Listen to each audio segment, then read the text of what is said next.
guys! Welcome back to my channel guys. So ito ngayon guys ang aking video guys.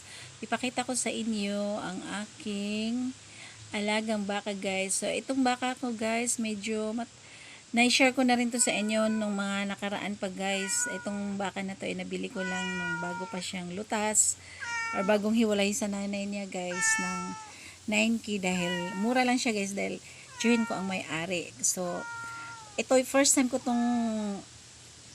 to guys na nag-alaga ako ng baka guys. So tuwang-tuwa ako guys kasi after 3 years, ito na siya. Mga 3 years nga nakalipas. So ito na, nanganak na siya guys.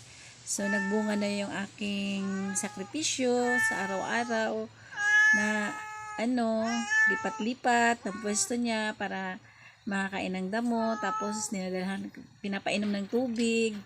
So ito na siya ngayon. Tapos pag nung siya guys, yung nag-hit na siya or naglandi, so hindi ko naman kaya guys, nagbayad pa ako sa pinsan ko para siya na ang magdala doon sa yung may tawag dito sa amin turo guys, yun yung sa kanya para mabuntis siya. So kasi hindi ko naman kaya, so ganun na lang kahit babae ako. So yan na lang ginagawa ko, nagbabayad ako. Tapos yung pag din ng niya guys, yung ilong niya guys, 'di ba yan yung pinapalitan din ng tali. So yun din yung pinsan ko ang yun din siya din so binibigyan ko na lang din ng pakonsuelo para hindi tatamarin.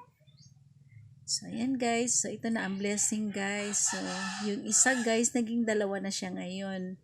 Kasi ang iniisip ko talaga guys nung pa lang, hindi pa lumabas yung baby, iniisip ko kung babae, paalagaan ko din. Hindi ko siya ibebenta guys para dumami. Tapos hindi ko naman kaya kung marami akong alagaan guys kasi hindi lang naman ito ang trabaho ko. Kaya ko lang isa kasi parang ko na rin to guys, exercise araw-araw. So kung hanggang isa lang talaga, pag dalawa na, medyo matrabaho na yun para sa akin. Syempre tsaka maliit lang yung area namin dito, nasa lang to, almost 1 hectare. So kulang yan kung dalawa kasi syempre may ibang part din dito sa lupa namin na hindi pwedeng ilagay yung baka dahil may mga tanim ganun.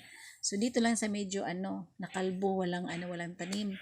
Tapos guys, yun nga ang plan ko guys. So kung lalaki, so pagtiyagaan ko muna siyang alagaan guys hanggang lumaki-laki, siguro mga 1 year. Kasi pag lalaki guys, nakakatakot dahil nakaranas na kami noon, nag-alaga kami ng lalaki. So syempre ako ang nag-aalaga. Matapang, nakakatakot kasi inaambahan na ako So hanggang kaya ko lang siya, so ibenta ko na lang din. So sana naging babae kasi para mas dumami pa sana. Pero okay lang guys kasi at least blessing pa rin yan. So eto na siya guys. Naman, okay naman yung pagpanganak niya. So malusog naman yung baby. Ayan. Tinitignan, chinecheck ko pati yung didi niya. Pinipsil ko kung may gatas. So may gatas naman, didi na rin yung baby. Tapos ang nakakatuwa kasi yung nanay hindi talaga hindi siya nagagalit pag hinahawakan ko, hindi. Kasi yung iba daw nagagalit, ito hindi. Pati yung baby mabait din, nahihimas ko din siya. So yun lang guys ang aking share sa inyo about my alagang baka.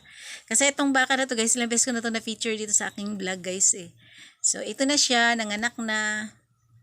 Kaya sana hindi kayo magsawang manood sa aking video guys. At salamat sa lahat ng mga supporters, subscribers, mga silent viewers, mga viewers, lahat guys. So thank you so much guys. Bye bye. God bless.